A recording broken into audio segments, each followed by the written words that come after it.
What's up, guys? I'm Dr. Aaron McIntyre here with Revival Performance Physical Therapy. And today I'm going to be showing you guys a simple little warm-up that works your core isometrically.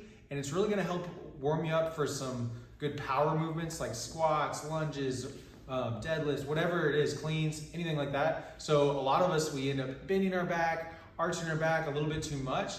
And with a lot of those movements, we need to really be engaged in our core and keep that hip hinge happening at the core, and so your back shouldn't be moving. So what these are going to do is work the muscles that control the back and work them isometrically, meaning they're not going to be moving anything here, but they're just going to be staying really tight while you move something else like your hips or your arms or something else that's going to make them try to twist or extend or flex at the back, but you're going to be controlled at there. So it's going to be 4 exercises, and here they are. So first one's going to be, it's called a bird dog. We're gonna hold this 10 times, 10 seconds on each side. So what you're gonna do is get in a position just like this. So on all fours like that.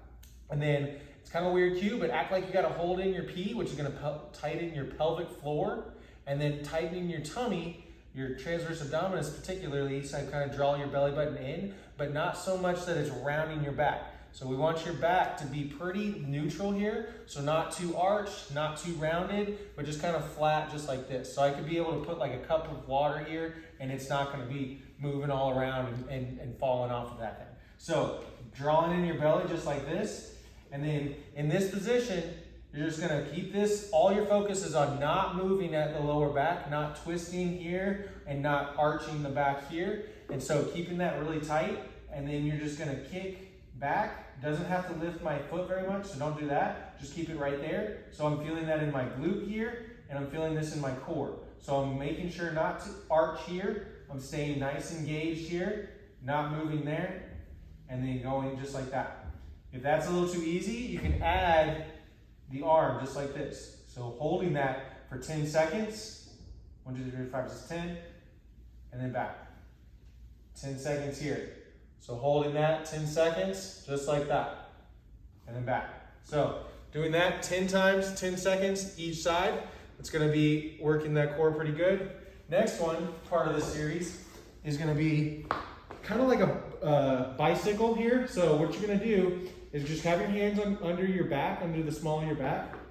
Squish your hands a little bit, not super hard like this, where your butt's coming off the ground, but just a little bit here so you can feel that pressure on your hands. And then in this position, you're just gonna lift your knees up and your feet up just like that. So you'll notice when that happens, your core has to really be engaged or else your back will arch like this. So keep that same pressure on your lower back on your hands so that you can feel your back touching your hands the same amount the whole time. Holding your knees up, that might be it. Just holding it just like this. If that's not too hard for you, then just slowly let one foot go out and come back in. Other foot go out, come back in. All the time, you're focusing on the core, focusing on that same amount of pressure on your lower back and your hand so that that back doesn't arch at all like this, or it doesn't flex too much into that. So you're just keeping one position of your back. So your back's never moving into extension or flexion. It's just staying in one position as you're moving your legs. So doing that for about a minute. And then last but not least is gonna work some of the obliques, the sides of your hips here on your hips like that, and it's just a side plank. So for most of us, it's gonna have to be at the knee because at the foot it's just really hard. So get you here, tuck that tail a little bit so that your hips aren't pushed back too much and your back's not arched too much. So you're kind of tucked here. So that line is perfectly straight just along here.